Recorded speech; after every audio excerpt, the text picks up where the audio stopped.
Nikolaï Gogol, Nouvelles de Pétersbourg, Le Manteau. Au ministère de nom, mieux vaut ne pas le nommer. Personne n'est plus susceptible que les fonctionnaires, officiers, employés de bureaux et autres gens en place. À l'heure actuelle, chaque particulier croit que si l'on touche à sa personne, toute la société en est offensée. Dernièrement, paraît-il, le capitaine Ispravnik de je ne sais plus quelle ville a exposé sans embâche dans une supplique que le respect des lois se perd et que son nom sacré est prononcé en vain. À l'appui de ces dires, il a joint à la pétition un gros ouvrage romantique où toutes les 10 pages apparaissent à un capitaine Ispravnik parfois dans un état d'ébriété prononcé. Aussi, pour éviter des désagréments, appellerons-nous le ministère dont il s'agit tout simplement un certain ministère. Donc, il y avait dans un certain ministère un employé. Cet employé ne sortait guère de l'ordinaire. Petit, grêlé, rousseau, il avait la vue basse, le front chauve, des rides le long des joues et l'un de ces teints que l'on qualifie d'hémorroïdaux. Que voulez-vous, la faute en est au climat pétersbourgeois. Quant au grade, car chez nous c'est toujours par cette indication qu'il faut commencer, c'était l'éternel conseiller titulaire, dont se sont amplement gaussés bon nombre d'écrivains, parmi ceux qui ont la louable habitude de s'en prendre aux gens incapables de montrer leur croc. Il s'appelait Bachmachkin, nom qui provient, cela se voit, de Bachmak, savate, mais on ignore comment se produisit la dérivation. Le père, le grand-père, le beau-frère même, et tous les parents de Bachmachkin sans exception, portaient des bottes qu'ils se contentaient de faire ressemeler 2 ou 3 fois l'an. Il se prénommait Akaki Akakievitch. Mes lecteurs trouveront peut-être ce prénom bizarre et recherché. Je puis les assurer qu'il n'en est rien et que certaines circonstances ne permirent pas de lui en donner un autre. Voici comment les choses se passèrent. Akaki Akakievitch naquit à la tombée de la nuit un 23 mars, si j'ai bonne mémoire. Sa pauvre mère, une femme de fonctionnaire très estimable sous tous les rapports, se mit en devoir de le faire baptiser. Elle était encore couchée dans son lit en face de la porte, ayant à sa droite le parrain Ivan Ivanovitch Yeroshkin, un excellent homme, chef de bureau au Sénat, et la marraine, Irène Semyonova Bielobriouchkov, femme d'un exempt de police doué de rares vertus. On soumit 3 noms au choix de l'accouchée, Mosé, Sosie et Kostazat Martyr. Diable de nom, se dit-elle, je n'en veux pas. Pour lui faire plaisir, on ouvrit l'almanach à une autre page, et de nouveaux 3 noms se présentèrent. Trifil, Dulas et Barakise. C'est une vraie punition du bon Dieu, grommela la bonne dame. Rien que des noms impossibles, je n'en ai jamais entendu de pareils. Passe encore pour Baradat ou Barouk, mais Trifil et Barakise. L'on tourna encore une page, et l'on tomba sur Posikas et Bactizoès. Allons, dit l'accouché, c'est décidément un coup du sort. Dans ces conditions, mieux vaut lui donner le nom de son père. Le père s'appelait Akas, que le fils s'appelle aussi Akas. Voilà pourquoi notre héros se prénommait Akaki Akakievitch. On baptisa l'enfant, qui se prit à pleurer et à grimacer comme s'il pressentait qu'il serait un jour conseiller titulaire. C'est ainsi que les choses se passèrent. Nous avons donné ces détails pour que le lecteur puisse se convaincre que la nécessité seule dicta ce prénom. Personne ne se rappelait à quelle époque Akaki Akakievitch était entré au ministère et qui l'y avait recommandé. Les directeurs, les chefs de division, les chefs de service et autres avaient beau changer, on le voyait toujours à la même place, dans la même attitude, occupé à la même besogne d'expéditionnaire, si bien que par la suite on prétendit qu'il était venu au monde en uniforme et le crâne dénudé. On ne lui témoignait aucune considération.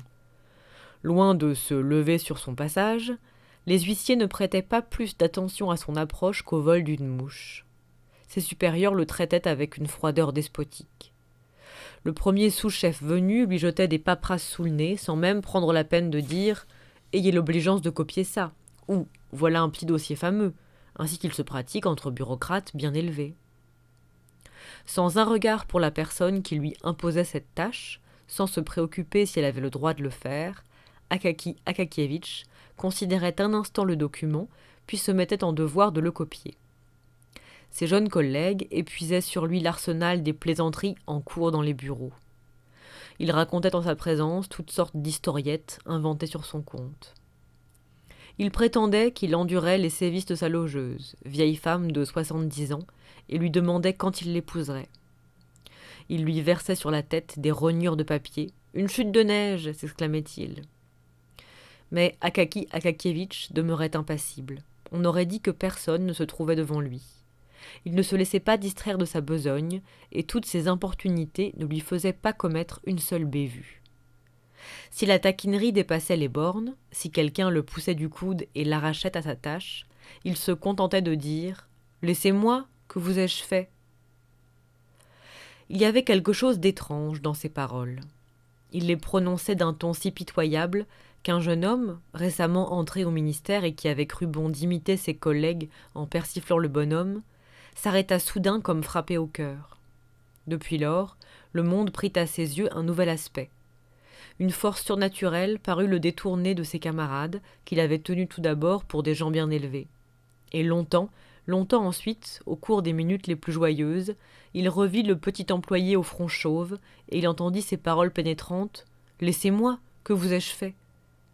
Et dans ces paroles pénétrantes résonnait l'écho d'autres paroles « Je suis ton frère !» Alors le malheureux jeune homme se voilait la face, et plus d'une fois au cours de son existence, il frissonna en voyant combien l'homme recèle d'inhumanité, en constatant quelle grossière férocité se cache sous les manières polies, même, ô mon Dieu, chez ceux que le monde tient pour d'honnêtes gens. On aurait difficilement trouvé un fonctionnaire aussi profondément attaché à son emploi qu'Akaki Akakievitch. Il s'y adonnait avec zèle. Non, c'est trop peu dire. Il s'y adonnait avec amour. Cette éternelle transcription lui paraissait un monde toujours charmant, toujours divers, toujours nouveau. Le plaisir qu'il y prenait se reflétait sur ses traits. Quand il arrivait à certaines lettres, qui étaient ses favorites, il ne se sentait plus de joie, souriait, clignotait, remuait les lèvres comme pour céder dans sa besogne. C'est ainsi qu'on pouvait lire sur son visage les lettres que traçait sa plume. Si l'on avait dignement récompensé son zèle, il fût sans doute parvenu, non sans surprise de sa part, au titre de conseiller d'État. Mais il n'avait jamais obtenu, pour parler comme ses plaisantantes collègues, que 0,0 à la boutonnière et des hémorroïdes au bas des reins. Toutefois, ce serait aller trop loin de prétendre qu'on ne lui témoignât jamais d'égard. Désireux de récompenser ses longs états de service, un brave homme de directeur lui confia un beau jour une besogne plus importante que ses travaux de copie habituels. Il s'agissait d'extraire d'un mémoire complètement au point un rapport destiné à une autre administration. Tout le travail consistait à changer le titre général et à faire passer quelques verbes de la première à la troisième personne. Cette tâche parut si ardue à Akaki Akakievitch que le malheureux tout en âge se frotta le front et finit par dire « Non, décidément, donnez-moi quelque chose à copier. » Depuis lors, on le laissa à sa copie, en dehors de laquelle rien ne semblait exister pour lui. Il ne se préoccupait pas de sa toilette. Son veston d'uniforme avait passé du vert au rouge farineux. Il portait un col bas, étroit, au sortir duquel son cou, bien que court, semblait d'une longueur extraordinaire, comme celui de ces chats de plâtre, aux chefs branlants, que colportent par douzaines sur leur tête de prétendus étrangers natifs de Pétersbourg. Il fallait toujours qu'un fil, un fétu, un brin de paille, demeurât accroché à son veston. Qui plus est, il avait l'art de se trouver sous une fenêtre au moment précis où l'on en jetait toutes sortes de détritus. En conséquence, des écorces de melon, de pastèques et d'autres brimborions du même genre ornaient toujours son chapeau. Pas une fois dans sa vie, il ne prit garde au spectacle quotidien de la rue, spectacle auquel les jeunes employés accordent des regards si attentifs qu'ils vont jusqu'à distinguer sur le trottoir d'en face la déchirure d'un sous-pied, chose qui amène invariablement sur leurs lèvres un sourire narquois. À supposer qu'Akaki Akakievitch jetât les yeux sur quelque objet, il devait y apercevoir des lignes écrites de sa belle écriture nette et coulante. Si un cheval venait tout à coup poser le nez sur son épaule et lui souffler une vraie tempête dans le cou, il reconnaissait enfin qu'il se trouvait au milieu de la rue et non point au milieu d'une ligne d'écriture. Rentré chez lui, il se mettait aussitôt à table, avalait sa soupe aux choux accompagnée d'un morceau de bœuf à l'oignon. Il ingurgitait ce mélange, sans en remarquer le goût, avec les mouches et tous les suppléments que le bon Dieu daignait y ajouter selon la saison. Quand il se sentait l'estomac bien rempli, il se levait, sortait d'un tiroir une bouteille d'encre et copiait des documents à portée du bureau. Le travail venait-il à manquer ? Il prenait des copies pour son propre plaisir, préférant aux pièces intéressantes pour la beauté du style celles qui étaient adressées à des personnages nouvellement nommés ou haut placés. Il est une heure où le ciel gris de Pétersbourg s'obscurcit complètement, où la gente bureaucrate ayant déjà dîné, chacun selon ses moyens ou sa fantaisie, se sent déjà reposer des tracas du bureau, grincement de plumes, allées et venues, besognes pressantes, toutes les tâches qu'un travailleur infatigable s'impose parfois sans nécessité, alors elle se hâte de consacrer au plaisir le reste du jour. Les plus entreprenants s'en vont au théâtre. Celui-ci gagne la rue pour y contempler de jolies coiffures. Celui-là se rend en soirée pour y débiter des compliments à quelques piquantes jeunes filles, étoiles d'un petit cénacle d'employés. D'autres, les plus nombreux, s'en vont tout simplement voir un collègue qui occupe au second ou au troisième étage un petit appartement de 2 pièces avec cuisine, antichambre et certaines prétentions à la mode, une lampe, un bibelot quelconque, fruit de nombreux sacrifices tels que privation de dîner, de promenade, etc. À cette heure-là, donc, où tous les employés se dispersent dans les minuscules logements de leurs amis pour y jouer un whist infernal tout en dégustant des verres de thé accompagnés de biscuits d'un sou, en fumant de longues chibouques, en racontant, tandis qu'on donne les cartes, un de ces commérages du grand monde dont le russe ne saurait se passer, ou en ressassant, faute de mieux, l'éternelle historiette du commandant de place avisé par un plaisantin que le Pierre le Grand de Falconet a vu couper la queue de son cheval. Bref, à cette heure-là, où chacun tâche de se distraire, seul Akaki Akakievitch ne se permettait aucun délassement. Personne ne pouvait se souvenir de l'avoir jamais aperçu à une soirée quelconque.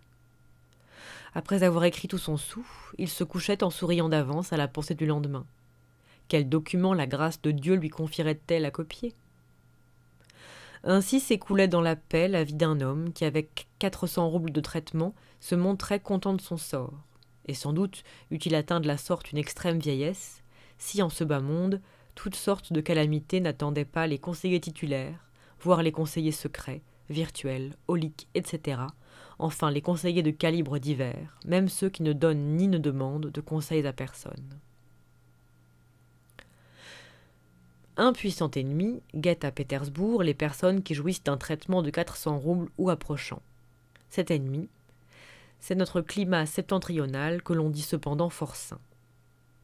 Le matin, entre 8 et 9, à cette heure où les employés s'en vont à leur ministère, le froid est justement si piquant et s'attaque avec une telle violence à tous les nez sans discernement que leurs malheureux propriétaires ne savent où se fourrer.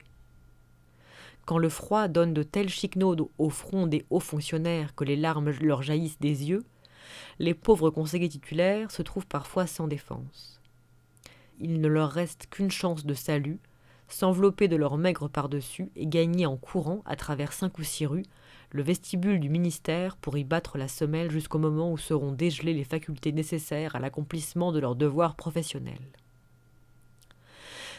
Depuis quelque temps, Akaki Akakievitch avait beau franchir en courant la fatale distance, il se sentait tout transi, particulièrement au dos et aux épaules. Il en vint à se demander si ce n'était point par hasard la faute de son manteau. Il l'examina chez lui, à loisir, et découvrit qu'en 2 ou 3 endroits, précisément au dos et aux épaules, le drap avait pris la transparence de la gaze, et que la doublure avait à peu près disparu. Il faut savoir que le par-dessus d'Akaki Akakievitch alimentait aussi les sarcasmes de son bureau. On lui avait même enlevé le noble nom de manteau pour le traiter dédaigneusement de capote. De fait, le vêtement avait un aspect plutôt bizarre, son col diminuait d'année en année, car il servait à rapiécer les autres parties. Le rapiéçage ne mettait pas en valeur les talents du tailleur. L'ensemble était lourd et fort laid. Akaki Akakievitch comprit qu'il lui faudrait porter son manteau au tailleur Petrovitch, qui travaillait en chambre au 3e étage d'un escalier de service, et qui, malgré un œil bigle et un visage grêlé, réparait assez habilement les habits et pantalons d'uniforme, même les habits civils, à condition, bien entendu, qu'il fût à jeun et n'eût point d'autre fantaisie en tête. Certes, il siérait de ne pas s'étendre sur ce tailleur. Mais comme on a pris l'habitude dans les romans de ne laisser dans l'ombre aucun caractère, attaquons-nous donc à ce personnage. Il ne devint Petrovitch qu'après son affranchissement. Lorsqu'il eut accoutumé de s'enivrer, d'abord aux grandes fêtes, puis à toutes celles que le calendrier marque d'une croix. Sous ce rapport, il observait fidèlement les coutumes ancestrales, et dans ses disputes avec sa noble épouse, traitait celle-ci soit de mondaine, soit d'allemande. Et puisque nous avons fait allusion à cette personne, il va bien falloir aussi en dire 2 mots. Par malheur, on ne savait trop rien sur son compte, sauf qu'elle était la femme de Petrovitch, et qu'elle portait un bonnet au lieu d'un fichu.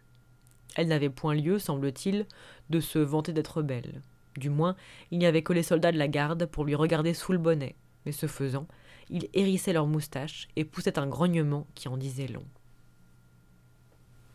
En grimpant l'escalier de Petrovitch, escalier qui, il faut lui rendre cette justice, était tout enduit de détritus et d'eau grasse, tout pénétré aussi de cette odeur spiritueuse qui pique les yeux et qui se retrouve, comme nul ne l'ignore, dans tous les escaliers de service de Pétersbourg. En grimpant donc l'escalier, Akaki Akakievitch s'inquiétait déjà du prix que demanderait Petrovitch et prenait la ferme résolution de ne pas lui donner plus de 2 roubles.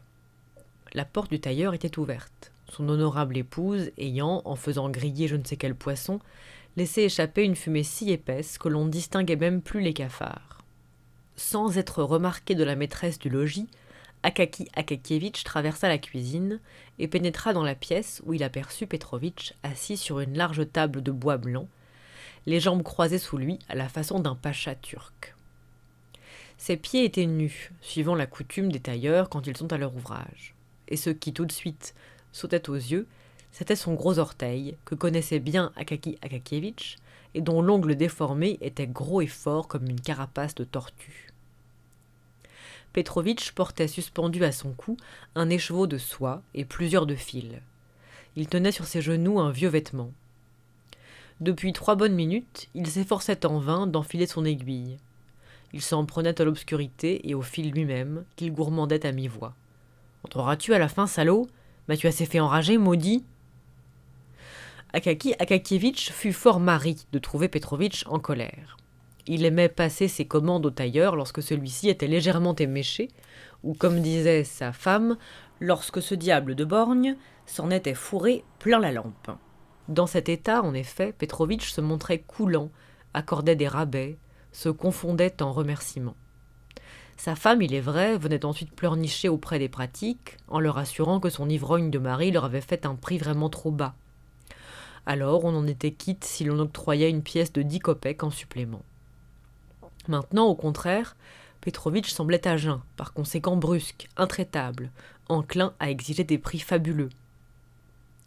Akaki Akakievitch le comprit aussitôt et voulut s'esquiver, mais il était trop tard. Petrovitch le fixait déjà de son œil unique. Akaki Akakievitch proféra involontairement « Bonjour Petrovitch !»« Je vous souhaite le bonjour, monsieur !» répliqua Petrovitch en reportant son regard sur les mains de son visiteur pour voir de quelles dépouilles elles étaient chargées. « Eh bien, voilà Petrovitch, n'est-ce pas ?» Il faut savoir qu'Akaki Akakievitch s'exprimait le plus souvent au moyen d'adverbes, de prépositions, voire de particules absolument dépourvues de sens. Dans les cas embarrassants, il ne terminait pas ses phrases, et fort souvent, après avoir commencé un discours de ce genre, c'est vraiment tout à fait, n'est-ce pas, il s'arrêtait court et croyait avoir tout dit. « Qu'y a-t-il » demanda Petrovitch en inspectant de son œil unique le veston d'Akaki Akakievitch depuis le col jusqu'aux manches, sans omettre le dos, les basques, les boutonnières, toutes choses qu'il connaissait d'ailleurs fort bien, puisqu'elles étaient l'œuvre de ses mains. Mais que voulez-vous, telle est la coutume des tailleurs. Eh bien, n'est-ce pas, Petrovitch, mon manteau, partout ailleurs le drap reste solide, la poussière le fait paraître vieux, mais il est neuf. Il n'y a qu'à cet endroit, n'est-ce pas? Voilà, ici sur le dos, et puis cette épaule est un peu râpée, et celle-ci aussi un tout petit peu, tu vois? Eh bien c'est tout, il n'y a pas grand travail. Petrovitch prit la capote, l'étendit sur la table, l'inspecta longuement, hocha la tête, atteignit sur la fenêtre une tabatière ronde ornée du portrait d'un général dont je ne saurais dire le nom, car un rectangle de papier remplaçait le visage crevé d'un coup de doigt. Après avoir prisé, Petrovitch examina la capote à la lumière, en l'étalant sur ses bras écartés, hocha de nouveau la tête, puis la retourna pour examiner la doublure. Alors, il hocha la tête pour la 3e fois, revint à sa tabatière, se bourra le nez, la referma, la remit en place et conclut enfin. « Non, impossible de réparer ce machin-là, il est trop mûr. » Akaki Akakievitch sentit un choc au cœur. « Pourquoi cela, Petrovitch » dit-il d'une voix presque enfantine. « Il n'est usé qu'aux épaules, tu dois bien avoir un morceau ou deux que... »« Des morceaux, ça se trouve toujours, » répliqua Petrovitch. « Mais impossible de les faire tenir là-dessus. C'est usé jusqu'à la corde, voyons. Ça se mettra en charpie dès que j'y planterai l'aiguille. »« Qu'est-ce que ça fait ? Mais j'ai tout de même une pièce, on verra bien. »« Et sur quoi voulez-vous que je la couse, votre pièce ? Non, croyez-moi, ce drap n'est plus drap que de nom. Vous voyez bien vous-même que c'est une guenille. »« Mais non, arrange-le, fais tenir une pièce comme tu pourras. »« Non, trancha Petrovitch, c'est impossible. À votre place, quand viendront les froids, je me taillerai là-dedans des bandes moltières, parce que voyez-vous, les bas, ça ne tient pas chaud. C'est une invention des Allemands pour mieux se remplir la poche. » Petrovitch s'en prenait volontiers aux Allemands. « Et je me commanderai un manteau neuf. » Le mot « neuf » faillit aveugler Akaki Akakievitch. Tous les objets se confondirent brusquement devant ses yeux, dans une sorte de brume, à travers laquelle il ne distingua plus que le général au visage de papier qui ornait la tabatière de Petrovitch. « Un manteau neuf » prononça-t-il comme en rêve. « Mais où prendre l'argent ?»« Oui, un neuf » répéta flegmatiquement ce monstre de Petrovitch. « Et si par hasard je m'en faisais un neuf, qu'est-ce que... Voyons, n'est-ce pas... Combien coûtera-t-il, voulez-vous dire ? » ?»« Précisément. 3 billets de 50 roubles au bas mot, » dit Petrovitch en se pinçant les lèvres. Il aimait les gros effets, prenait plaisir à embarrasser les gens pour regarder en dessous quelle mine il faisait. « 150 roubles ! Un manteau !» s'exclama pour la première fois de sa vie, sans doute, le malheureux Akaki Akakievitch, qui d'ordinaire parlait à voix très basse. « Certainement, dit Petrovitch, et encore, ça dépend de quel manteau il s'agit. Si vous voulez un col de martre et un capuchon à doublure de satin, il faudra compter 200 roubles. »« Au nom du ciel, Petrovitch !» implora Akaki Akakievitch, sans vouloir entendre les propos du tailleur, ni prêter attention à ses effets. « Au nom du ciel, répare-le tant bien que mal, de façon qu'il me fasse encore un bout de service. »« Non, vous dis-je, j'y perdrai ma peine, et vous, votre argent. » Sur ces mots, Akaki Akakievitch quitta la pièce complètement anéanti. Et longtemps encore après son départ, Petrovitch demeura immobile, les lèvres pincées, très satisfait d'avoir sauvegardé sa dignité et celle de son art.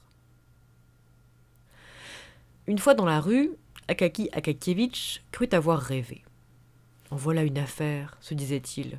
Je n'aurais jamais cru, n'est-ce pas ?»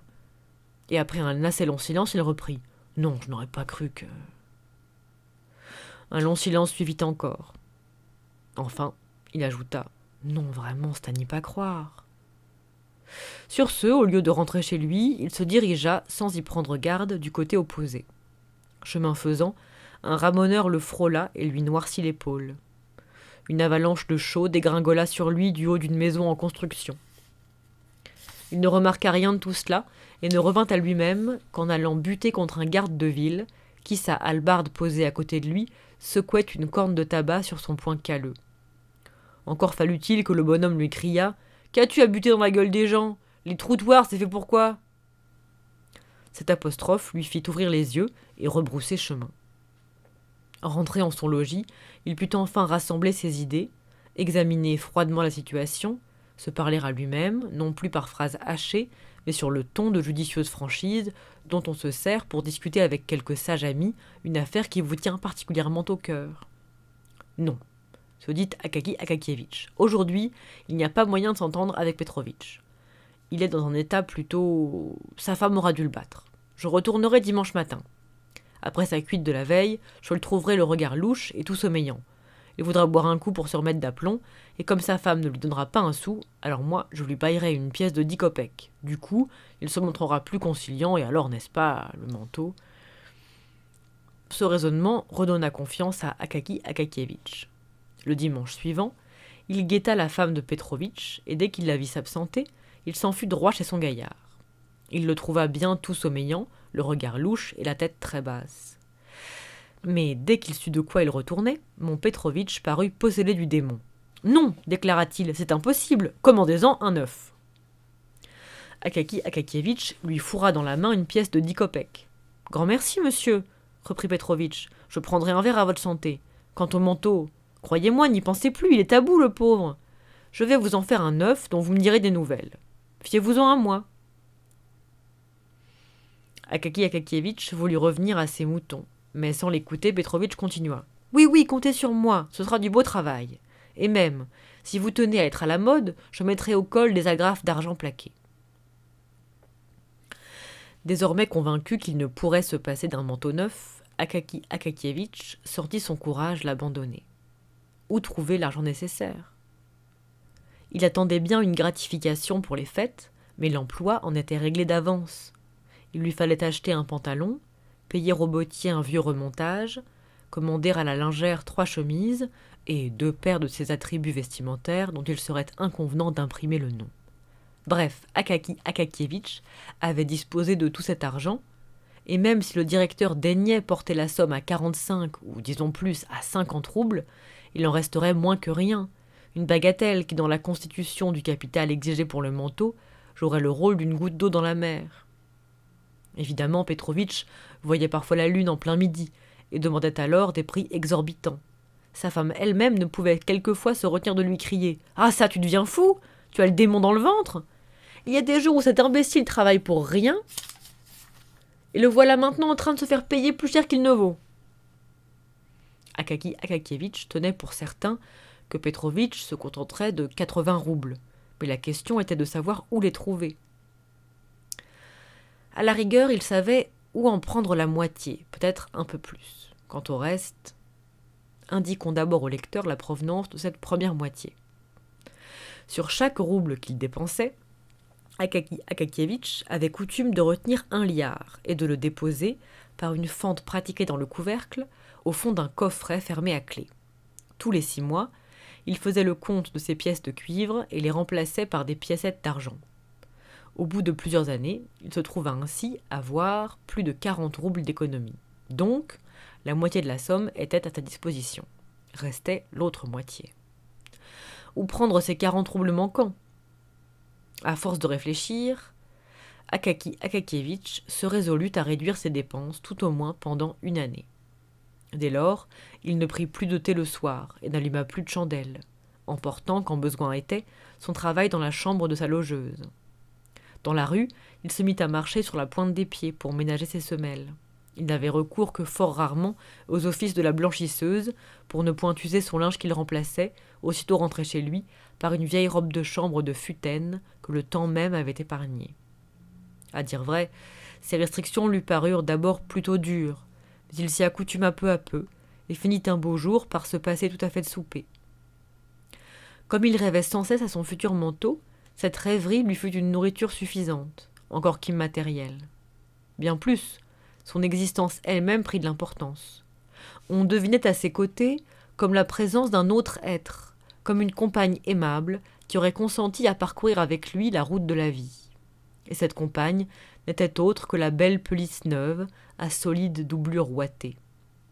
Il devint plus vif et plus ferme de caractère, ainsi qu'il s'y est acquis s'est une fois fixé un but. Le doute, l'indécision, tous les traits hésitants et imprécis disparurent de son visage comme de ses actes. Une flamme luisait parfois dans ses yeux, les pensées les plus audacieuses lui passaient parfois par la tête. Pourquoi ne commanderait-il pas un col de martre, après tout? Cela finit par lui causer les distractions. Un jour qu'il copiait un document, il faillit commettre une erreur, si bien qu'il dut se signer en poussant un ouf de soulagement. 1 fois par mois au moins, il allait trouver Petrovitch pour lui parler du manteau. Où achèterait-on le drap? Quelle teinte conviendrait le mieux? Quel prix faudrait-il donner? Après avoir débattu ces graves questions, il rentrait chez lui un tantinet préoccupé, mais songeant avec joie qu'un beau jour le manteau deviendrait une réalité. L'affaire prit même une tournure plus rapide qu'il ne le prévoyait. Contre toute attente, le chef du personnel lui octroya cette année-là 60 roubles de gratification au lieu des 40 ou 45 roubles habituels. Le chef du personnel devina-t-il qu'Akakievitch devait se commander un manteau? Faut-il ne voir là qu'un simple effet du hasard? Je n'en sais rien. Ce qu'il y a de certain, c'est qu'Akaki Akakievitch put disposer d'une aubaine de 20 roubles inattendue. Cette circonstance avança fort les choses. Encore 2 ou 3 mois de privation, et notre homme se trouva un beau matin à la tête des 80 roubles souhaités. Son cœur, si calme d'ordinaire, se mit à battre à grands coups. Dès le jour même, il fit en compagnie de Petrovitch sa tournée d'emplettes. On acheta, cela se conçoit, du drap de tout premier choix. Depuis un bon semestre qu'on y pensait, on avait eu le temps, de mois en mois, de s'informer des prix. Petrovitch déclara d'ailleurs qu'on n'en trouverait pas de plus beau. Pour la doublure, on se contenta de calicot, mais d'un calicot de si haute qualité que, toujours selon Petrovitch, il ne le cédait en rien à la soie et paraissait même plus lustré. Et comme la martre coûtait vraiment trop cher, on se rabattit sur du chat en choisissant le plus beau du magasin. D'ailleurs, à distance, il passerait toujours pour de la martre. La confection du manteau ne prit que 2 petites semaines, et encore parce qu'il devait être ouaté et piqué, autrement Petrovitch l'aurait livré plus tôt. Le digne homme compta 12 roubles de façon. On ne pouvait décemment demander moins, puisque tout était cousu à point arrière et à la soie, et que sur chaque couture, Petrovitch avait marqué avec ses dents les festons les plus divers. Ce fut je ne saurais, ma foi, préciser le jour où Petrovitch apporta enfin le manteau. Akaki Akakievitch n'en connut sans doute point de plus solennel au cours de son existence. C'était un matin, avant le départ pour le ministère, et le vêtement n'aurait pu arriver plus à propos, car l'effroi déjà vif menaçait de devenir rigoureux. Petrovitch apporta le manteau lui-même, ainsi qu'il se doit quand on est un bon tailleur. Jamais encore Akaki Akakievitch n'avait vu à personne une mine si imposante. Petrovitch semblait pleinement convaincu qu'il avait accompli son grand œuvre et marqué d'un coup tout l'abîme qui sépare un tailleur d'un rapetasseur. Il tira le manteau du mouchoir qui l'enveloppait, et comme le dit mouchoir venait tout droit de chez la blanchisseuse, il eut soin de le plier et de le mettre dans sa poche pour s'en servir à l'occasion. Il couva un moment son chef-d'œuvre d'un regard orgueilleux, et le tenant à bout de bras, il le jeta fort adroitement sur les épaules de son client. Puis, après l'avoir bien tendu par derrière, il en drapa à la cavalière Akaki Akakievitch. Vu son âge, celui-ci désira passer les manches. Petrovitch y consentit, et cette nouvelle épreuve réussit à merveille. Bref, le manteau allait à la perfection et n'avait besoin d'aucune retouche. Petrovitch en profita pour déclarer que s'il avait demandé un prix aussi bas, c'était par égard pour une vieille pratique, et aussi parce qu'il travaillait en chambre dans une rue à l'écart. Un tailleur de la perspective aurait certainement exigé 75 roubles, rien que pour la façon. La perspective, c'est la perspective Nevski, qui est une grande rue de Saint-Pétersbourg, de Pétersbourg. Akaki Akakievitch ne releva pas le propos, tant les fortes sommes dont Petrovitch aimait à éblouir ses clients lui faisaient peur. Il le paya, le remercia, et partit sans plus tarder pour le ministère, revêtu de son manteau neuf. Petrovitch descendit l'escalier à sa suite, et une fois dehors, s'arrêta pour contempler de loin son chef-d'œuvre. Puis, enfilant une venelle, il déboucha dans la rue, quelques pas en avant d'Akaki Akakievitch, afin d'admirer encore, de face cette fois, le fameux manteau. Cependant, Akaki Akakievitch cheminait en proie à une jubilation intense. La sensation constante du manteau neuf sur ses épaules le plongeait dans un ravissement qui, à plusieurs reprises, lui arracha de petits rires. Et comment ne pas exulter à la pensée que le manteau offrait le double avantage de bien aller et de tenir chaud. Il se trouva au ministère avant d'avoir pu s'apercevoir du trajet parcouru. Il enleva son manteau au vestiaire, l'examina sur toutes les coutures et le confia aux soins tout particuliers du Suisse. Je ne sais trop de quelle façon le bruit se répandit incontinent dans les bureaux qu'Akaki Akakievitch avait un manteau neuf et que la capote avait terminé son existence. On accourut aussitôt au vestiaire pour s'en convaincre de visu. Les compliments se mirent à pleuvoir sur Akaki Akakievitch, qui les accueillit d'abord avec des sourires et bientôt avec une certaine confusion. Lorsque, le pressant à l'envie, ses collègues insistèrent pour qu'il arrosât les traînes et donna pour le moins une soirée en cet honneur, Akaki Akakievitch ne sut plus à quel saint se vouer. Après avoir longtemps cherché en vain une excuse plausible, il tenta assez naïvement de les persuader que le manteau n'était pas neuf. Rouge de honte, il prétendit que c'était toujours la vieille capote. Finalement, l'un des fonctionnaires, un sous-chef de bureau si j'ai bonne mémoire, désireux sans doute de montrer qu'il n'était pas fier et ne craignait point de se commettre avec ses inférieurs, le tira d'embarras en déclarant « Eh bien, c'est moi qui donnerai la soirée à la place d'Akaki Akakievitch. Je vous invite tous à venir ce soir prendre le thé chez moi, puisqu'aussi bien c'est aujourd'hui ma fête. »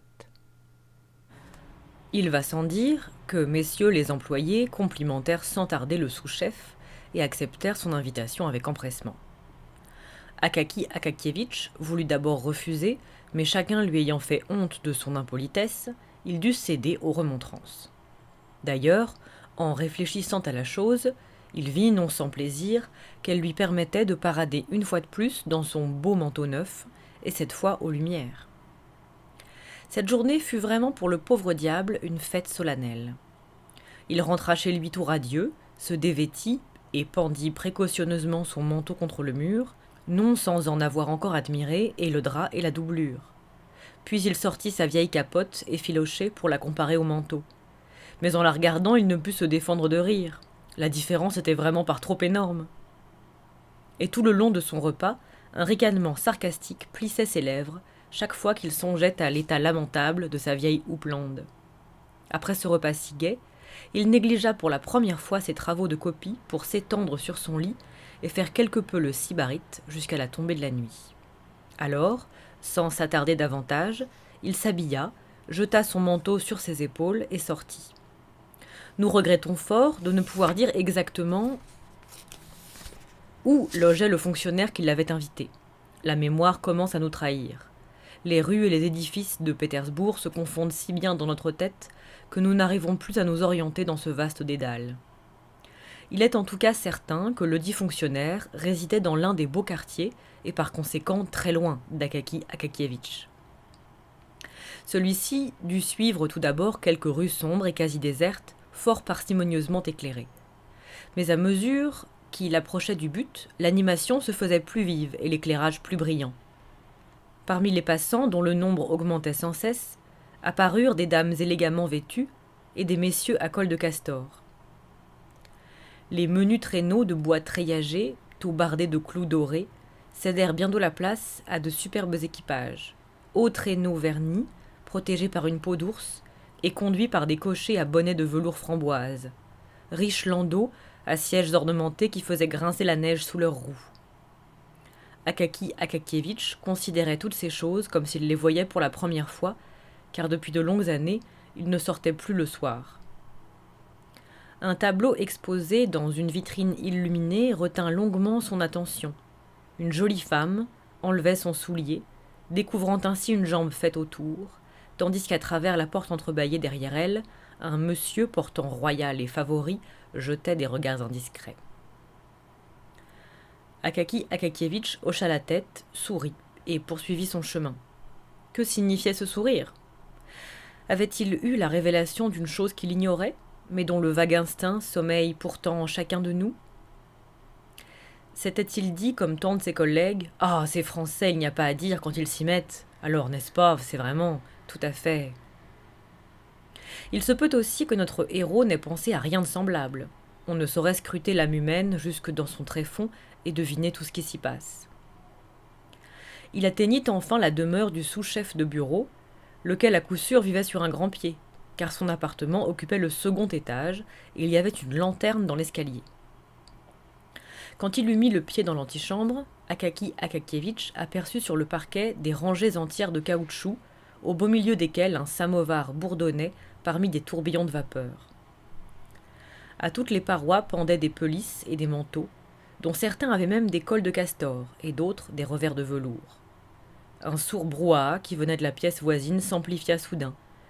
Une porte s'ouvrit, livrant passage à un domestique chargé d'un plateau, qu'encombraient des verres vides, un pot de crème, une corbeille de biscuits, signe évident que messieurs les fonctionnaires tenaient depuis quelque temps séance et qu'ils avaient déjà absorbé leur premier verre de thé. Akaki Akakievitch accrocha son manteau à côté des autres et s'enhardit à pénétrer dans la pièce. Alors tout d'un coup, les invités, les bougies, les pipes, les tables de jeu papillotèrent à ses yeux éblouis, cependant que le tapage des chaises déplacées et le tohu-bohu des conversations discordantes offusquaient brusquement ses oreilles. Ne sachant trop qu'entreprendre, il se figea dans une posture des plus gauches. Mais bientôt on l'aperçut, on l'acclama, on se précipita dans l'antichambre pour admirer une fois de plus le fameux manteau. Dans sa candeur naïve, Akaki Akakievitch, encore que tout confus, se sentait flatté par ce concert de louanges. Ensuite, bien entendu, il ne tarda pas à être abandonné, lui et son manteau, pour les charmes du whist. Le vacarme, le bavardage, la foule, toutes ces choses inconnues plongeaient le pauvre homme dans une sorte d'hébétement. Il ne savait que faire de ses mains, de ses pieds, de toute sa personne. Il finit par s'asseoir auprès des joueurs, dont il s'efforça de suivre le jeu. Il les dévisagea tour à tour, mais se sentit rapidement gagné par l'ennui et se prit à bâiller, car l'heure de son coucher avait depuis longtemps sonné. Alors il voulut prendre congé du maître du logis. Personne n'y consentit. Chacun le retint, chacun insista pour lui faire sabler en l'honneur de l'étrenne au moins une flûte de champagne. Au bout d'une heure, on servit le souper qui comprenait une vinaigrette, du veau froid, une tourte et des gâteaux avec accompagnement de champagne. Akaki Akakievitch fut contraint de vider 2 flûtes qui l'émoustillèrent quelque peu, sans toutefois lui permettre d'oublier qu'il était déjà minuit et grand temps de rentrer. De peur que son hôte ne protestât encore, il s'esquiva à l'anglaise, s'empara de son manteau qu'à son grand déplaisir il découvrit par terre, le secoua, l'épousseta soigneusement et descendit l'escalier.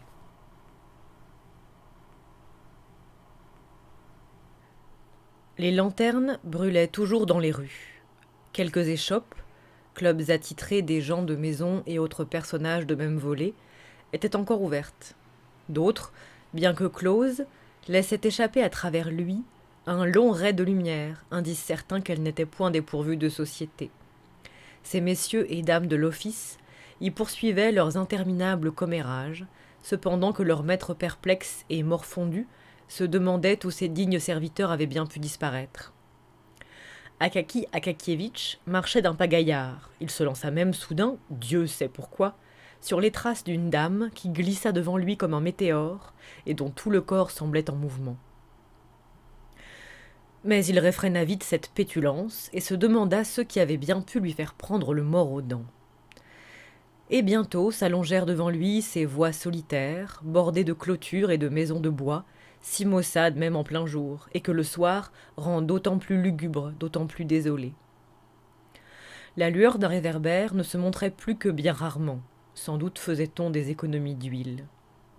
Seule la neige scintillait sur la chaussée où ne se montrait âme qui vive, et le long de laquelle les masures assoupies sous leurs volets clos faisaient de sinistres taches noires. Enfin apparut un vaste espace vide, moins semblable à une place qu'à un horrible désert. Les bâtisses qui en marquaient la fin se devinaient à peine, et, perdue dans cette immensité, la lanterne d'une guérite avait l'air de brûler là-bas, très loin, au bout du monde.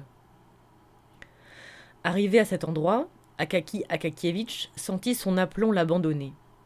Il eut le pressentiment d'un malheur et s'engagea sur la place avec une circonspection voisine de la crainte. Il jeta un regard en arrière, un regard à droite, un regard à gauche, et se crut égaré dans une mer de ténèbres. Non, décidément, se dit-il, mieux vaut ne pas regarder.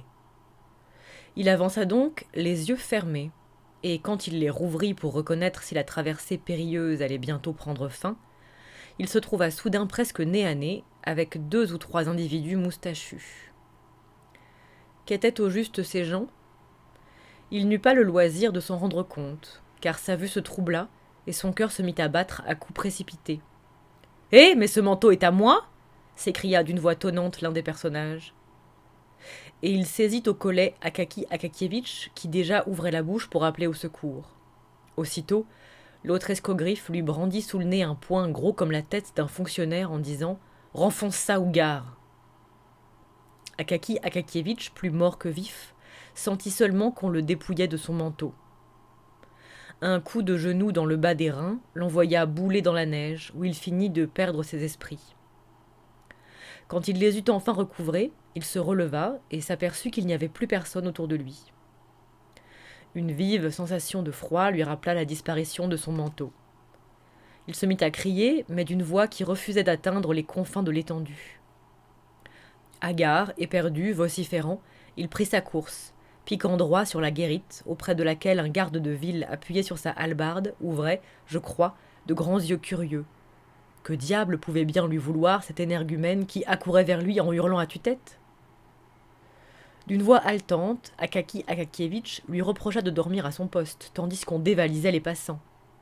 Le garde de ville répliqua qu'il avait bel et bien vu 2 hommes l'arrêter au milieu de la place.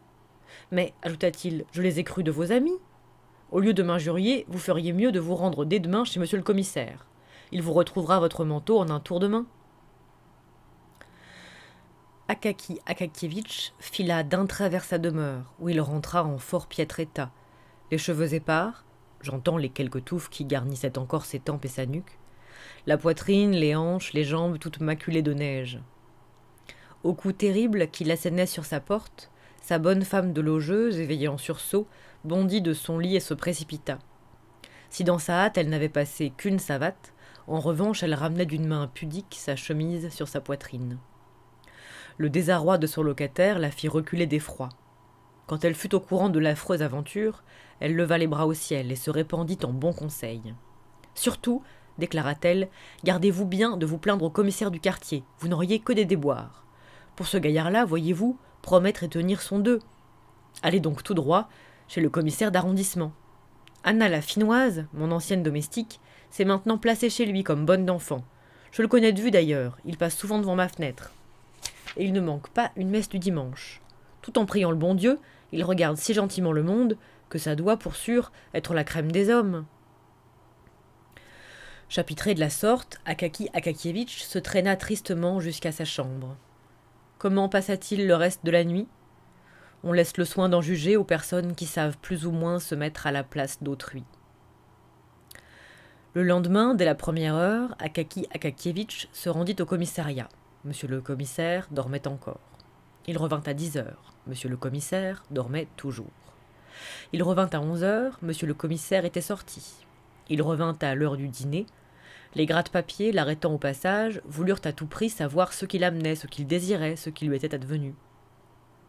Akaki Akakievitch, à bout de patience, montra une fois dans sa vie de la fermeté. Il leur déclara tout net qu'il entendait voir le commissaire en personne, car il venait du ministère pour affaires urgentes. S'il prétendait le retenir, il se plaindrait d'eux, et alors il verrait ce que ça leur coûterait. Les scribouillards n'osaient rien répliquer à de pareils arguments, et l'un d'eux s'en alla prévenir monsieur le commissaire. Monsieur le commissaire accueillit le récit du vol d'une façon fort étrange. Au lieu de prêter attention au fond même de l'affaire, il se mit à questionner Akaki Akakievitch. Pourquoi rentrait-il si tard ? D'où venait-il ? De quelque mauvais lieu peut-être ? Tant et si bien que le pauvre homme se retira tout penaud en se demandant s'il serait ou non donné suite à sa plainte. Ce jour-là, pour la seule et unique fois de son existence, Akaki Akakievitch n'alla pas au bureau. Il y apparut le lendemain, blême comme un mort et vêtu de sa vieille capote plus minable que jamais. L'histoire du vol émut presque tous ses collègues, encore que d'aucuns y trouvassent nouvelle matière à raillerie. Une collecte organisée aussitôt ne produisit pas grand-chose. Ces messieurs avaient dû récemment souscrire au portrait de leur directeur, ainsi qu'à je ne sais quel ouvrage patronné par leur chef de division. L'un d'eux, cependant, mu par un sentiment de pitié, voulut au moins donner un bon conseil à Akaki Akakievitch. Il le dissuada de recourir au commissaire de son quartier, en admettant même, chose évidemment possible, que pour se faire bien voir de ses chefs, le digne homme retrouvât le corps du délit, Akaki Akakievitch n'en rentrerait pas pour autant en possession de son bien. Comment fournirait-il la preuve que ce vêtement était vraiment à lui ? Mieux valait donc s'adresser à un certain personnage considérable, lequel, après s'être mis par voie écrite et orale en rapport avec qui de droit, donnerait sans doute à l'affaire une tournure plus favorable. En désespoir de cause, Akaki Akakievitch résolut donc d'aller trouver ce personnage dont, à part les francs, nul ne savait en quoi consistaient les fonctions. Il faut dire que le dit personnage n'était devenu important que depuis peu. Du reste, par rapport à d'autres plus considérables, la place qu'il occupait n'était pas tenue pour bien importante. Mais il se trouve toujours des gens pour attacher de l'importance à des choses qui n'en ont aucune. Lui-même d'ailleurs avait grand soin de souligner son importance par les moyens les plus divers. Quand il arrivait à son bureau, le petit personnel était tenu de se porter encore à sa rencontre. On ne pouvait s'adresser à lui autrement que par la voie hiérarchique. L'enregistreur de collège faisait son rapport au conseiller de province, le conseiller de province au conseiller titulaire ou à tel autre fonctionnaire que de droit. L'esprit d'imitation a fortement infecté notre sainte Russie. Chacun veut y jouer au chef et copier plus haut que soi. Certains conseillers titulaires, appelés à diriger un office sans conséquence, s'empressa, dit-on, d'y ménager à l'aide d'une cloison une façon de chambre pompeusement dénommée « cabinet du directeur ». Des huissiers à col rouge et galonnés sur toutes les coutures ouvraient à tout venant la porte de ce repère, où un fort modeste bureau avait peine à tenir. Notre personnage important affectait un air noble et des manières hautaines. Son système, des plus simples, reposait uniquement sur la sévérité. De la sévérité, encore de la sévérité, toujours de la sévérité, répétait-il sans cesse, en foudroyant son interlocuteur d'un regard significatif encore que superflu, les 10 ou 12 employés qu'il avait sous ses ordres étant saturés de respect et de crainte salutaire. Dès qu'ils le voyaient venir, ils abandonnaient leurs occupations et attendaient, figés au garde-à-vous, qu'il eût daigné traverser leur bureau. Adressait-il la parole à plus petit que lui, c'était toujours sur un ton rêche et pour poser le plus souvent l'une des 3 questions suivantes. Où prenez-vous cette arrogance ? Savez-vous à qui vous parlez ? Comprenez-vous devant qui vous êtes ? C'était pourtant un brave homme, fort obligeant, et naguère encore d'un commerce agréable avec ses amis. Mais le titre d'excellence lui avait complètement tourné la tête. Dès qu'il eut obtenu ce titre, son esprit s'égara. Il perdit tout contrôle sur soi-même. Avec ses égaux, il se conduisait encore en homme bien élevé, pas bête du tout sous bien des rapports. Mais si d'aventure se mêlait à la compagnie des personnes inférieures, ne fût-ce que d'un grade, au rang qu'il occupait dans la hiérarchie, il devenait aussitôt insupportable, oubliait toute bienséance et ne soufflait mot. Cela ne l'empêchait pas de se rendre compte qu'il aurait pu passer le temps d'une manière beaucoup plus agréable. Il faisait alors peine à voir. On lisait dans ses yeux le vif désir de prendre part à telle conversation, de se mêler à tel groupe, tout en le sentant retenu par la crainte de compromettre sa dignité, de porter atteinte à son prestige. À force de se cantonner dans un farouche silence entrecoupé de vagues monosyllabes, il passa bientôt pour le plus parfait malotru du monde.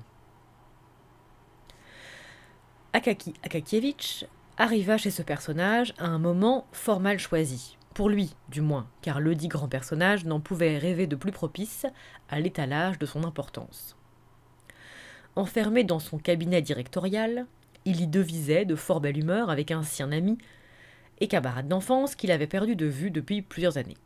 Prévenu qu'un certain Bachmatchkin demandait à le voir, « Qui est-ce » demanda-t-il d'un ton brusque. « Un fonctionnaire » lui fut-il répondu. « Ah, eh bien qu'il attende, je suis occupé. » C'était là, il faut l'avouer, un impudent mensonge. Notre important personnage n'était pas le moins du monde occupé. La conversation languissait depuis un certain temps déjà.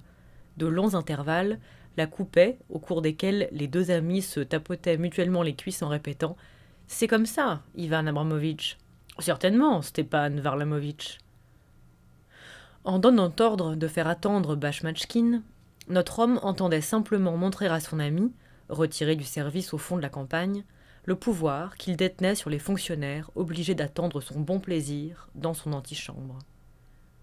Quand, le cigare aux lèvres et renversé dans de confortables fauteuils à bascule, ces messieurs eurent bavardé, ou plutôt se furent tus à leur aise, le puissant personnage parut soudain se souvenir de quelque chose et dit à son secrétaire qui se montrait à la porte avec des dossiers sur les bras « À propos, je crois qu'il y a là un fonctionnaire.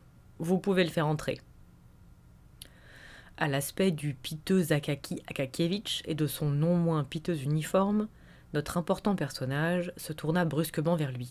« Que désirez-vous » lui demanda-t-il de cette voix rêche et coupante dont il avait fait l'apprentissage devant son miroir, dans la solitude de sa chambre, une bonne semaine avant la promotion qui avait fait de lui une excellence.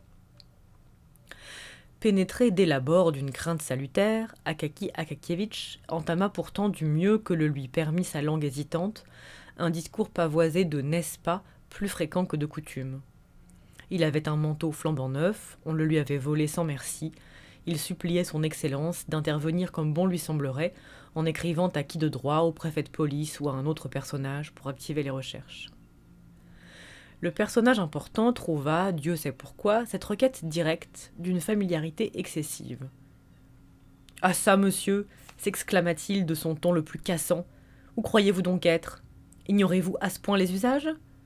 Vous auriez dû tout d'abord présenter votre requête à l'employé de service. Celui-ci l'eût transmise en bonne et due forme au chef de bureau, le chef de bureau au chef de division, le chef de division à mon secrétaire, lequel me l'aurait enfin soumise. » Akaki Akakievitch sentit la sueur le baigner.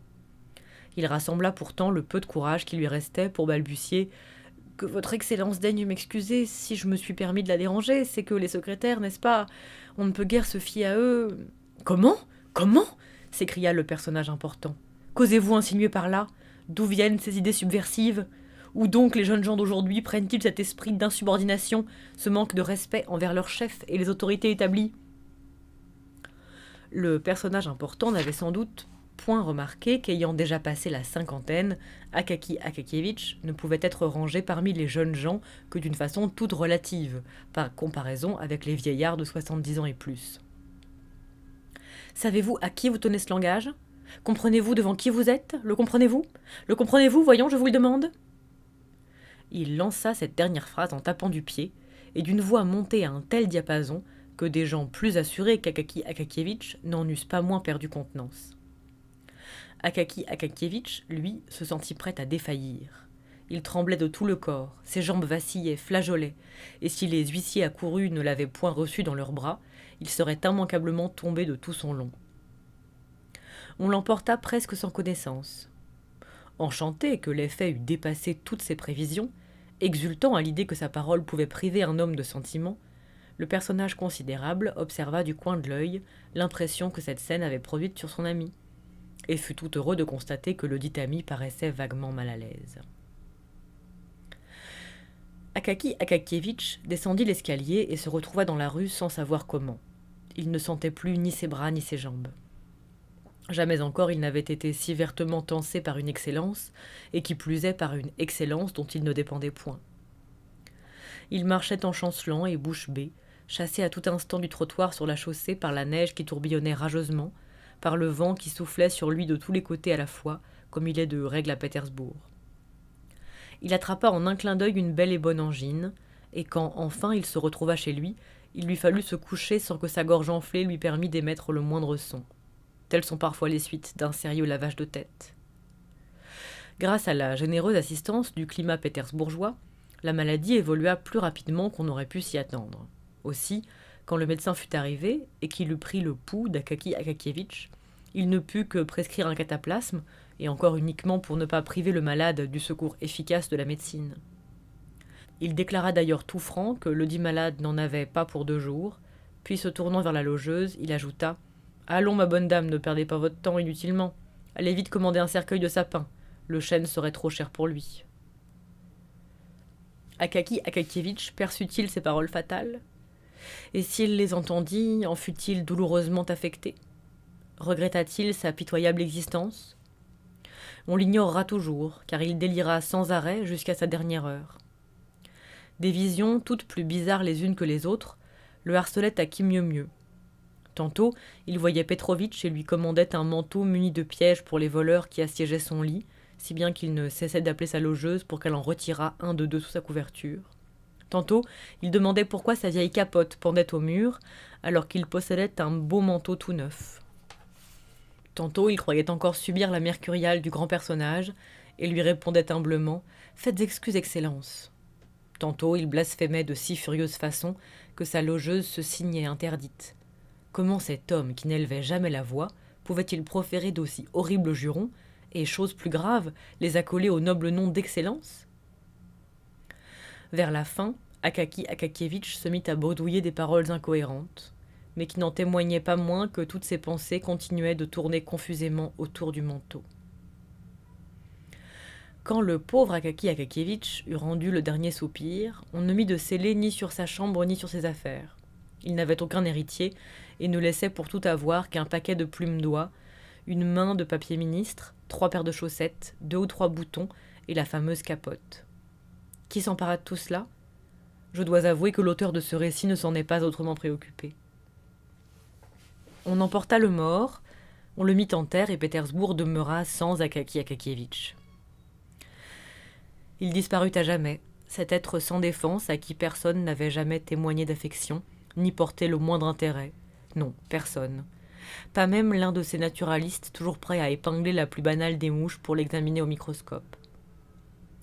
Si ce souffre-douleur, résigné à subir les railleries de ses collègues, incapable d'accomplir la moindre action remarquable, avait vu soudain sa triste existence illuminée, un court instant et juste vers la fin, par la vision radieuse d'un manteau neuf, c'était pour que le malheur s'abattît sur lui comme il s'abat sur les puissants de ce monde. Quelques jours après sa disparition, un huissier du ministère vint lui intimer l'ordre de reprendre son service. L'huissier ne put évidemment remplir sa mission et dut déclarer acquis de droit qu'on ne reverrait plus Akaki Akakievitch. « Et pourquoi cela ?» lui demanda-t-on.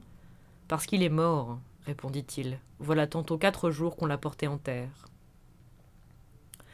C'est ainsi qu'on apprit au ministère le décès d'Akaki Akakievitch. On le remplaça dès le lendemain. Le nouvel expéditionnaire avait la taille beaucoup plus élevée et l'écriture beaucoup plus penchée. Cependant, Akaki Akakievitch n'avait pas dit son dernier mot. Qui l'aurait cru appelé à mener outre-tombe une existence mouvementée, à connaître quelques bruyantes aventures, sans doute pour compenser le peu d'éclat de sa vie terrestre ? Il en fut pourtant ainsi, et notre modeste récit va devoir se terminer sur une note à la fois fantastique et inattendue. Le bruit se répandit soudain à Pétersbourg que le spectre d'un fonctionnaire apparaissait la nuit aux alentours du pont Kalinkine. Sous couleur de reprendre un manteau volé, le spectre enlevait aux passants de toutes conditions leurs manteaux, quels qu'ils fussent, ouatés, fourrés, à col de chat, à col de castor, pelisse de raton, pelisse d'ours ou de renard, bref, toutes les peaux dont les hommes font usage pour couvrir la leur. Un des anciens collègues de feu Bachmatchkin vit même le revenant de ses propres yeux et reconnut aussitôt Akaki Akakievitch. Toutefois, il n'eut point le loisir de l'examiner de près, la frayeur lui ayant fait prendre les jambes à son cou dès qu'il aperçut ce fantôme qui le menaçait de loin.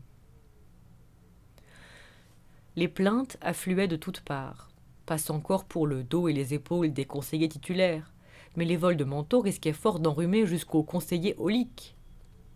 La police reçut l'ordre de se saisir du fantôme mort ou vif et de lui infliger une sévère correction qui put servir d'exemple aux autres. On faillit presque réussir.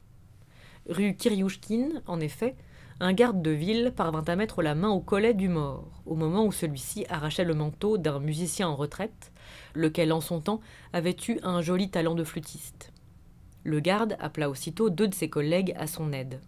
Il les pria de maintenir solidement le fantôme, tandis que lui-même cherchait sa tabatière au fond de sa botte, afin de ranimer son nez qui avait déjà gelé 6 fois au cours de son existence. Mais le tabac était apparemment si fort que le spectre lui-même ne put y résister. À peine le gardien de l'ordre eut-il bouché d'un doigt sa narine droite pour en aspirer de la gauche une demi-pincée, que le mort fit entendre un prodigieux éternuement dont les éclaboussures aveuglèrent les 3 argousins. Et tandis qu'ils levaient les poings pour se frotter les yeux, le fantôme leur brûla si gentiment la politesse qu'ils se demandèrent s'ils l'avaient réellement tenu entre leurs mains. Depuis ce moment, les gardes de ville conçurent une telle peur des morts qu'ils craignirent d'arrêter les vivants. Ils se contentèrent de crier aux suspects « Hé, là-bas, le particulier, tâche voir à passer ton chemin, hein !» Quant à l'employé fantôme, il osa même se montrer au-delà du pont Kalinkine, non sans semer la terreur parmi les esprits pusillanimes. Mais nous avons entièrement délaissé le fameux personnage considérable, grâce auquel, après tout, cette histoire vraie a dû prendre une tournure fantastique. L'impartialité nous oblige à reconnaître que, peu après le départ du malheureux, le personnage important éprouva quelques regrets de l'avoir si rudement rabroué. La pitié ne lui était pas étrangère, et certains bons sentiments, que sa dignité l'empêchait bien souvent de laisser paraître, trouvaient pourtant refuge au fond de son cœur. Dès que son ami l'eut quitté, il se prit à songer au pâle fonctionnaire que venaient d'anéantir les foudres de sa colère directoriale. Depuis lors, cette image le harcela tant et si bien qu'au bout de 8 jours, n'y tenant plus, Il envoya un employé s'enquérir du bonhomme. Comment allait-il? En quoi pouvait-on lui être utile? Quand il apprit qu'Akaki Akakievitch avait succombé à un brusque accès de fièvre chaude, cette nouvelle stupéfiante éveilla en lui des remords et le mit pour toute la journée de fort mauvaise humeur.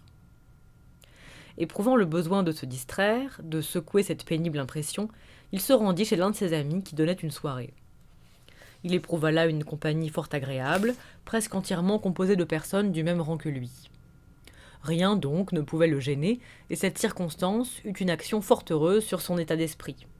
Il s'épanouit, se montra brillant, bref, passa une excellente soirée. Au souper, il sabla une ou deux flûtes de champagne, boisson, comme on le sait, plutôt propice à dissiper les humeurs noires. Le champagne lui inspira le désir de quelque extra. Au lieu de rentrer tout droit chez lui, il résolut donc de rendre visite à une certaine Caroline Ivanovna, dame d'origine allemande, je crois, pour laquelle il professait des sentiments tout à fait amicaux. Il faut dire que le personnage considérable, bon mari et non moins bon père de famille, était d'âge respectable. 2 fils, dont l'un avait déjà pris du service, et une charmante fille de 16 ans au nez un peu retroussé, mais charmant quand même, venaient tous les matins lui baiser la main en disant « Bonjour papa ». Sa femme, encore fraîche et point mal du tout de sa personne, lui baisait également la main, mais au préalable, il avait baisé la sienne. Bien que ces plaisirs familiaux lui donnassent pleine satisfaction, le personnage important jugeait cependant convenable d'entretenir dans un autre quartier de la ville des rapports fort cordiaux avec une aimable amie, laquelle n'était d'ailleurs ni plus jeune ni plus jolie que sa femme. C'est là une de ces énigmes fréquentes en ce bas monde et qu'il ne nous appartient point d'expliquer. Le personnage important descendit donc l'escalier, prit place dans son traîneau et dit au cocher « Chez Caroline Ivanovna ». Bien emmitouflé dans un confortable pelisse, il s'abandonnait à ce délicieux état d'âme, le plus désirable qui soit pour un Russe, au cours duquel des pensées infiniment agréables viennent d'elles-mêmes vous visiter sans que vous ayez besoin de les poursuivre. Il se remémorait tous les épisodes de la soirée, toutes les plaisanteries qui avaient tant égayé le petit cercle d'amis. Il répétait même à mi-voix certains bons mots, leur trouvait toujours autant de sel et constatait qu'il avait eu pleinement raison d'y prendre un plaisir extrême. De temps à autre, cependant, de cinglantes rafales interrompaient cette douce quiétude. Accourue Dieu sait d'où et dans quel dessein, elle lui envoyait au visage des paquets de neige, houspillait, comme elles l'eussent fait d'un voile, la pèlerine de son manteau, ou la lui rejetait rageusement sur la tête, ce qui l'obligeait à d'éternels efforts pour se dégager. Soudain, le personnage considérable sentit qu'une main vigoureuse le saisissait au collet. Il tourna la tête et aperçut un homme de petite taille, vêtu d'un vieil uniforme élimé, dans lequel il reconnut non sans effroi Akaki Akakievitch. Sa face d'une blancheur de neige avait une expression cadavérique. L'effroi du personnage important dépassa toute limite quand le mort entr'ouvrit la bouche dans un rictus et lui soufflant au visage une odeur sépulcrale, prononça ces paroles. « Ah ah, te voilà, je puis enfin te prendre au collet, c'est ton manteau qu'il me faut. Tu n'as pas voulu, n'est-ce pas, faire rechercher le mien? Tu m'as même savonné la tête? Eh bien maintenant, n'est-ce pas, donne-moi le tien. » Le malheureux personnage important faillit trépasser de frayeur. D'ordinaire, il se montrait très ferme envers ses subordonnés et tous ses inférieurs en général. Son aspect martial faisait dire à tout le monde « Oh, oh, quel caractère !» Mais cette nuit-là, semblable en ceci à nombre de gens bâtis en Hercule, il céda à une si furieuse épouvante que, non sans raison, il y vit le prélude d'une grave maladie. Il jeta lui-même son manteau loin de lui et cria au cocher d'une voix éperdue « À la maison! Au galop !» À ces mots prononcés sur un ton qu'on n'emploie qu'aux instants décisifs et qu'accompagnent bien souvent des gestes encore plus décisifs, le cocher crut bon, pour plus de sûreté, de rentrer sa tête dans ses épaules. Puis, à grands coups de fouet, il lança son cheval à fond de train.